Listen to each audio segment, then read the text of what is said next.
Moi, je faisais des clowns. Ah, trop bien. Ouais, j'ai fait... Du coup, je faisais un peu les équilles et un peu de jonglerie dans l'aspect clown. Mais à la fin, j'étais un clown. Et j'étais, je pense, la seule élève de Châtellerault qui avait fait clown. Du coup, t'avais des cours de clown? Ouais. Trop bien. Du coup, t'avais un prof personnalisé. Oui. Toi, t'as fait quoi après le lycée? Après le lycée, j'ai fait plein de trucs qui n'ont pas grand chose à voir. Non, ça a à voir avec ce que je fais maintenant, mais c'était pas du tout. En fait, j'étais à la fac.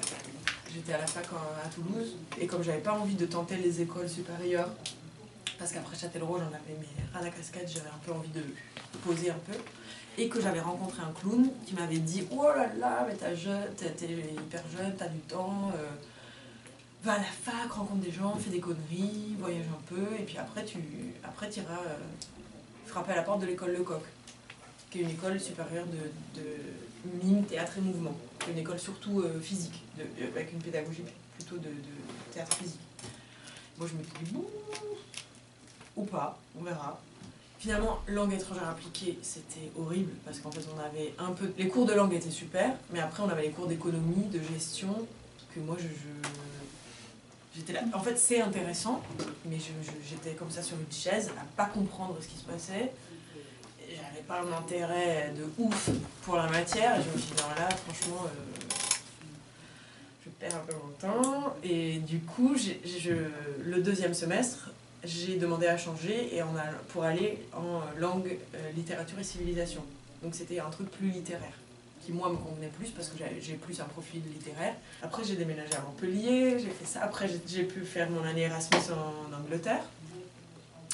Et après j'ai travaillé avec une compagnie de théâtre en Angleterre. Et après je me suis dit, ah tiens, en fait je pourrais aller à l'école Lecoq. Et pour rentrer chez Lecoq, il y avait des lettres de référence à envoyer.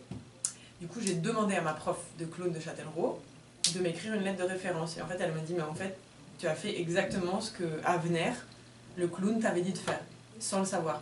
Et du coup, après, j'ai été prise chez Lecoq et j'ai fait les 2 ans de formation chez Lecoq. Mais il y avait plein de trucs avant, quoi. Et c'était bien d'un côté, parce que tu peux pas rentrer chez Lecoq avant d'avoir 22 ans, je crois, c'est l'âge minimum. Et c'est bien, parce que comme ça, tu as vécu un peu avant, parce que si tu es comédien ou si tu fais du spectacle, tu parles à un moment de la vie. Bon, après, tu peux parler de plein d'autres choses, mais à la fin, tu te bases un peu de ton outil de travail, c'est la vie. Tu vois, quand tu observes les gens, tu crées un personnage et tout, c'est concret. Enfin, moi, c'est ça qui m'intéresse, parler de la vie. Mais si tu es super jeune, finalement, tu n'as pas vécu tant que ça. Et du coup, c'est quoi les langues que tu parles? Français, qui est ma langue maternelle, anglais, espagnol, portugais et italien. Et comment t'as connu la compagnie qui roule? En fait, je ne connais pas trop la compagnie qui roule. je connais la petite Pierre parce que la semaine dernière, j'étais en résidence ici pour un nouveau projet. Et du coup, là, t'es dans une compagnie de cirque? De théâtre. Du théâtre? Ouais. Toujours du théâtre physique. Enfin, du théâtre où tu as un engagement du corps. Pas vraiment cirque. Okay. C'est moins cirque, mais je travaille avec une compagnie de Pauillac. Vous connaissez Pauillac? À côté de Lectoure. À côté, pas loin de Florence, ouais.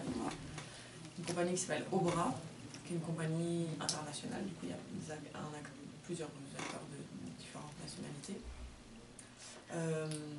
Et normalement, on devrait jouer à Circa l'année prochaine. Les spectacles devraient sortir à Circa. Et je travaille avec une compagnie du Pays Basque aussi. Moi, j'aime bien travailler comme ça, tu fais des enquêtes sur quelque chose qui t'intéresse. C'est aussi un peu la méthode qui nous a été transmise à l'école Lecoq. Mais pour parler de quelque chose, pour savoir de quoi tu parles et pouvoir en parler d'une manière qui est juste, ben, il faut un peu l'étudier avant, tu vois. Donc si tu fais un spectacle sur, je sais pas, sur les personnes âgées, ben, tu vas aller passer du temps à la maison de retraite. Si tu fais un spectacle sur le zoo, tu vas aller passer du temps au zoo, tu vas rencontrer les gens qui font ça, ou tu vas pour savoir de quoi tu parles, quoi. Et aussi parce que tu es toujours surpris. Tu as des a priori sur ce qui se passe. Et quand tu es vraiment dedans, tu dis, ah, il y a plein de facettes auxquelles je n'avais pas pensé non plus. Et c'est chouette. Moi, j'aime bien travailler comme ça.